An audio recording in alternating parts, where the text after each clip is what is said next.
What if I told you that mastering the fretboard really was not that difficult? What if I told you that by the end of this 10-minute lesson that you would be able to fly up and down the fretboard, playing rhythm and lead, and know exactly what you were doing? You'd probably think I was crazy, but I'm not, because this is a visual tool that I've shared with thousands of my students, and it's made such an impact on how they play the guitar. This is what I use when I'm playing the guitar, and it's had a huge impact on how I play. So I'm very excited to share this with you. Make sure you've got some time to watch this, because again, it's powerful stuff, and this might just change the way that you play guitar. So we're going to get right into it, guys. What we're going to discuss today is a concept that I call fun boxes. Right? And I know that can have many meanings in different cultures and languages, but in my little world, fun boxes is where we have boxes on the guitar, areas on the guitar, where we have chords and we have scales. Alright, we have a chord and scale connection, and if we can build the muscle memory with certain moves, then that allows us to be able to easily pick up the guitar and just play stuff off the cuff. Alright, so we can play a chord, we can play a lick, we can play a progression, and it all sounds good. So I'm going to share 2 fun boxes with you, and it's important you get both of them down, because that's what's going to allow you to go from here all the way up to the dusty end and have a lot of fun. So get your guitars, guys, make sure you're tuned up, and let's get into it. Alright folks, so a fun box is when we have some chords, and we have a fun box, and that's not a scale, it is a scale, but they're notes derived from a scale that are fun to you.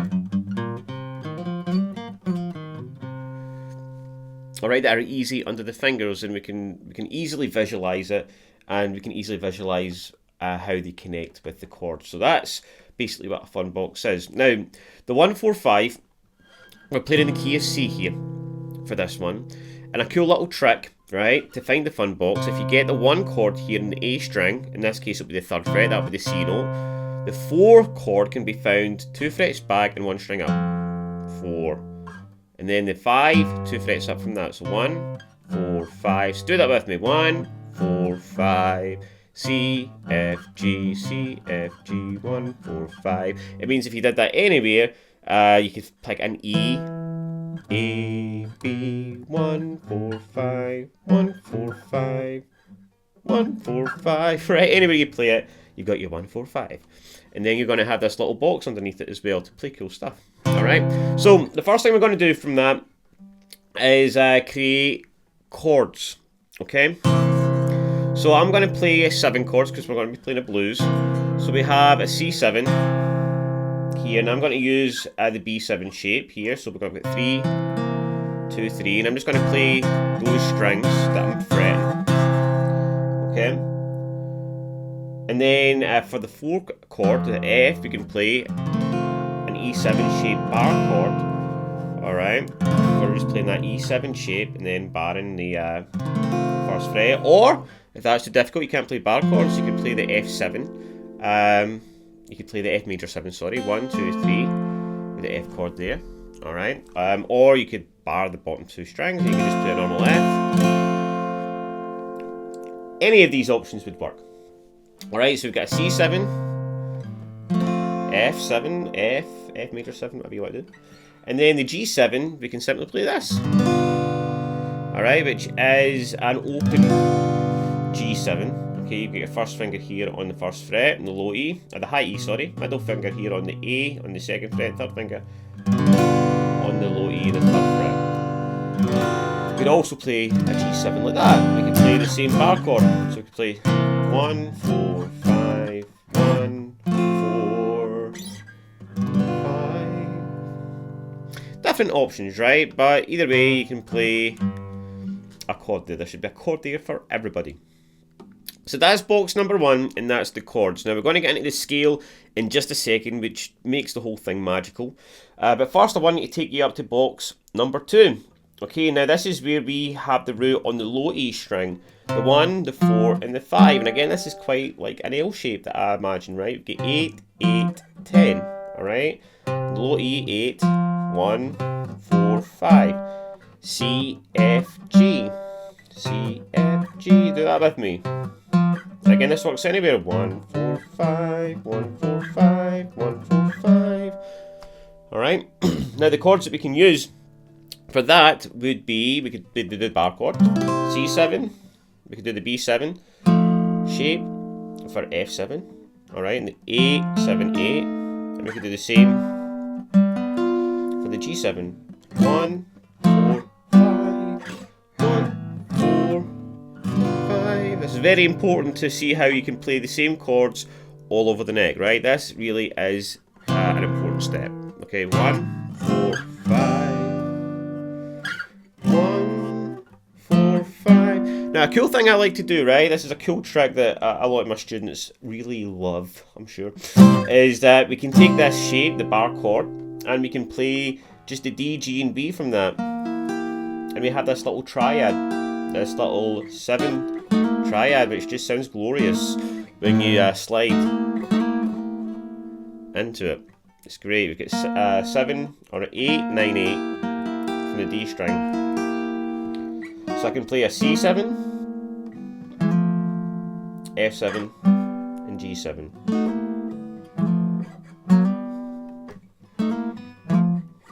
And then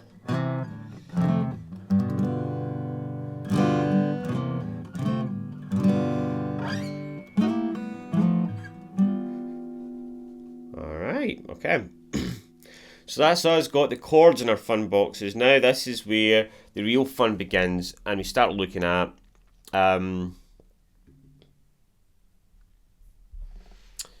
do we look at? We don't look at me. We look at the scale that we're going to use, alright? So again, not technically a scale. This is derived from shape 3, or pattern 3 and pattern 4 of the pentatonic scale. Alright, now I know this can all get a little bit confusing, guys, when you're talking about patterns and shapes, and it can all get a little bit messy. So if you're getting overwhelmed, just make sure you save this video, make sure you're subscribed, of course, and you like the video and all of that. And then you can come back and keep on watching it until it sinks in, because again, this is really powerful stuff. And you know, this is stuff that I go through with all of my students. It is easier going on a private basis, and if you do want to do that, then you can apply to work with me over 90 days, and I'll make sure you have all this stuff down. But otherwise, just go for it, alright? We're going to get now into the fun stuff. We're going to be looking at the fun box. We're going to combine these chords and scales together, right? So we get C, F, G. And then we have this little pattern that you can use to jam with it. Okay, so we have basically a mix of pattern 3 and pattern 4 of the pentatonic scale. We get 1, 2, 3. The blue note is the blue note. All right, this is the red note is the root note. So that's the C note. 1, 2. So we get 1, 2, 3. 1, 3. 1, 3, 4, 5, 6, 5. Or, no, 3, 5.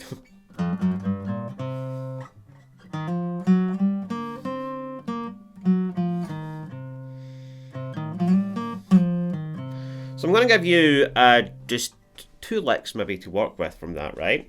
So the first one would be sliding up from 3 to 5, 3 on the G, and then back from 5 to 3, 1 on the D. And then we can slide in from 2 to 3 and then create that C7 chord.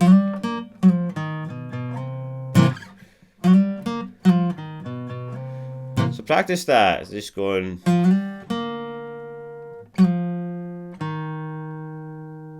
And I get this here just so I can, that's not in the scales, just so I can climb chromatically right into that chord.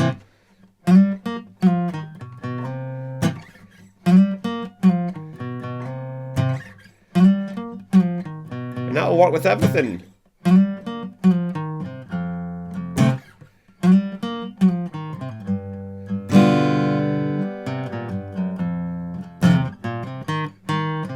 There's another one. 1, 3, 1, 1, 3. 1, 3 on the A, 1, 1 on the D. So what I suggest is just playing that really, really slow, right? So just taking one chord at a time. lick, and practice climbing into other chords. Just using that scale.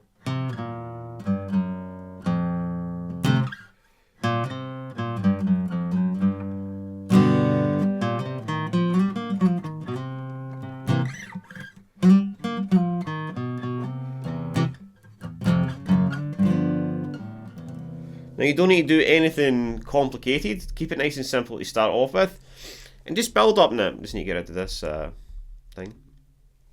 Alright, and that's box number 1. Okay, now there's so much more that you can do with that, of course, but I want to keep it nice and simple and don't want the lesson to drag on for 2 days. So we're going to move on to box number 2 now. Okay, fun box number 2. Alright, now this is derived really from the pentatonic scale. Alright, when we have the low, the root note here in the low E.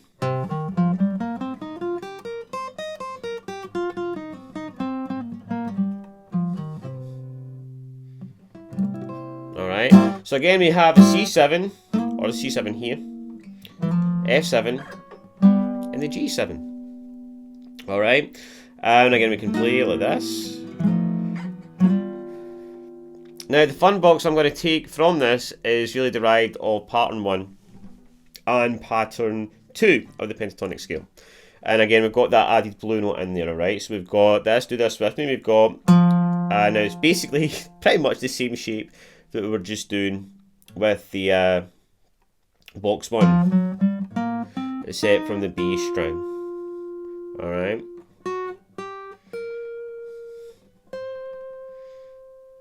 Alright, so we have 8, 9, 10, 8, 10, 8, 10, 11, 12, 11, 13. Like that.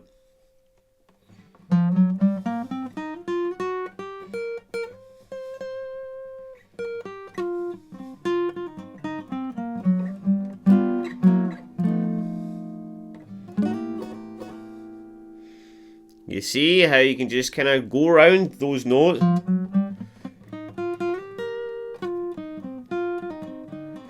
Fall into a chord.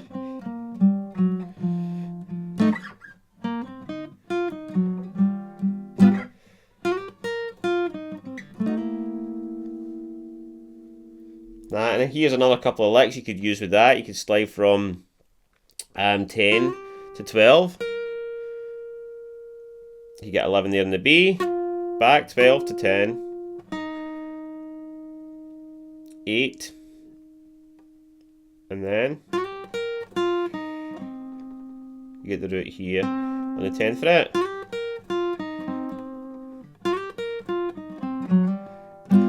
Climb into chords.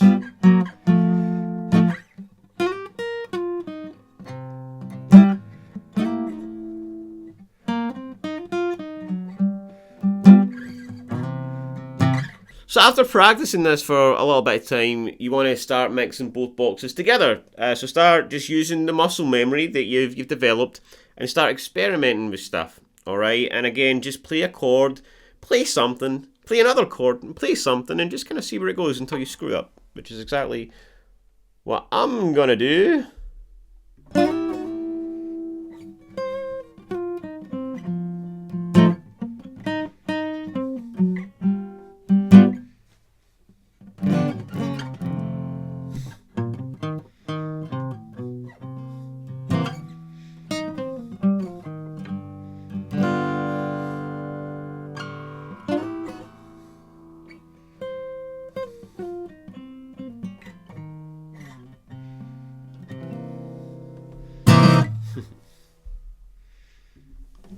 There you have it, guys. A bit of a beast of a lesson, but let me know if that made sense. Let me know if it didn't. And take it easy, and I will see you in the next one.